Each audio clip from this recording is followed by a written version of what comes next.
وبالحق أنزلناه وبالحق نزل وما أرسلناك إلا مبشرا ونذيرا وقرآنا فرقناه لتقرأه على الناس على مكث ونزلناه تنزيلا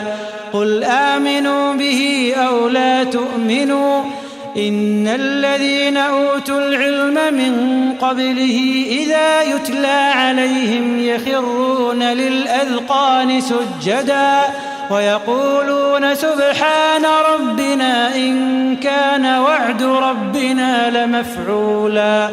ويخرون للأذقان يبكون ويزيدهم خشوعا.